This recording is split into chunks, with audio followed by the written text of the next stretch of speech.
વિસાવદરને ટૂંકમાં જે કઈ માહિતી આપવાની આપશે ચેતરભાઈ વસાવા। ભારત માતા કી।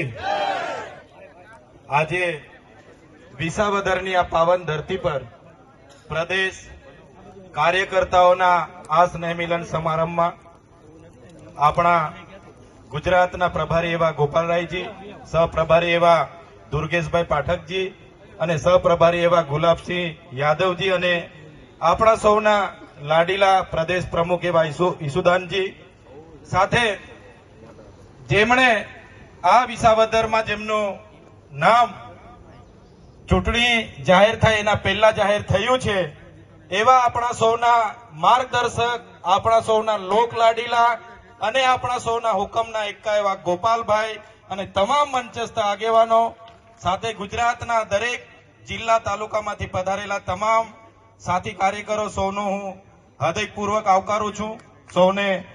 સૌને મારા નમન કરું છું। સાથીઓ, આજે આ વિસાવદરમાં આપણે ભેગા થયા છે ત્યારે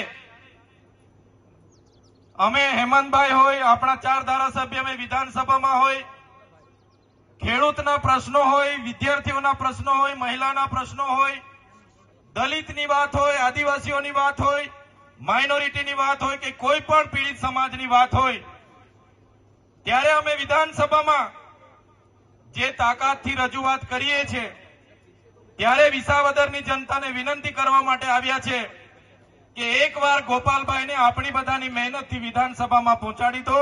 અમે ભાજપના તાનાશાહી સામે પહોંચી વળવા માટે તૈયાર છે। એમના ભય ભ્રમ ભ્રષ્ટાચારની જે રાજનીતિ છે, આજે આખા ગુજરાતમાં પોલીસનો ઉપયોગ કરીને જે દબાવવાની વાત ચાલે છે,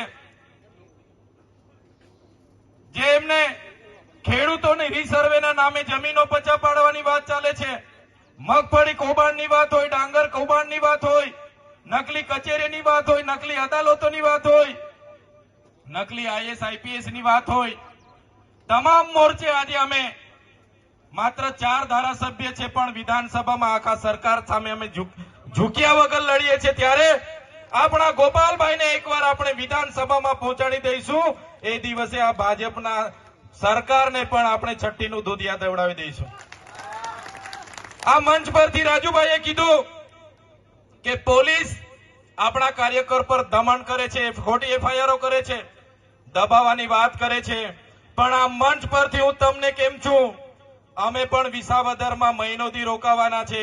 આપણા એક પણ કાર્યકરને કોઈ હાથ લગાડ્યો છે તે દિવસે પ્રશાસન એમના નેતાઓને પણ છઠ્ઠીનું યાદ અવડાવી દઈશું। કોઈએ ડરવાની જરૂર નથી। આ એમનો સાયકોલોજી ડર છે એને કાઢવાની જરૂર છે। સાથીઓ, શરૂઆત થઈ ગઈ છે, દિલ્હીની ટીમ આપણી વચ્ચે આવી ગઈ છે। માન્ય કેજરીવાલજી પોતે નિરીક્ષણ કરે છે, પલ પલનો રિપોર્ટ લે છે, તો પહેલો ટાર્ગેટ આપણે વિસાવદર જીતવાનો છે। તૈયાર છો બધા? તૈયાર છો બધા? પહેલો ટાર્ગેટ આપણે વિસાવદર જીતવાનો છે। બીજો ધ્યેય આવનારી તાલુકા જિલ્લા પંચાયતો જીતવાની છે અને ત્રીજો ટાર્ગેટ આપણામાંથી તમામ યુવા લીડરો, તમામ લીડરો આવનારી 182 વિધાનસભા આપણે લડવાની છે અને ગુજરાતની આપણે સરકાર બનાવવાની છે। આમ આદમીની સરકાર બનાવવાની છે। એની શરૂઆત આજે વિસાવદરથી થયેલી છે। ત્યારે આપણા હજળબમ, આપણા લોક લાડીલા, આપણા બધાના મિત્ર, આપણા વડીલ અને માર્ગદર્શક ગોપાલભાઈ ઇટાલિયા માટે રાત દિવસ આપણે કરવા પડશે। તો બધાએ તૈયાર થઈ જવાનું છે। ગોપાલભાઈને વિધાનસભામાં લઈ જવાના છે। અમારે મોકલીશું ને બધા? ગોપાલભાઈને વિધાનસભામાં મોકલવાના છે અને એના માટે તન મન ધનથી બધાએ સહકાર આપવાનો છે। વધારે વાત હું નથી કરતો। જ્યારે પ્રદેશના પ્રભારી અહીંયા ઉપસ્થિત હોય, બસ આજ વિનંતી કરવા માટે આવ્યા છે। તમામ કાર્યકર્તાઓ, તમારાથી જે પણ મદદ થાય આ ચૂંટણીમાં ગોપાલભાઈને વિધાનસભામાં મોકલવા માટે તન મન ધન અને સમય બધાએ આપવાનો છે। ધન્યવાદ।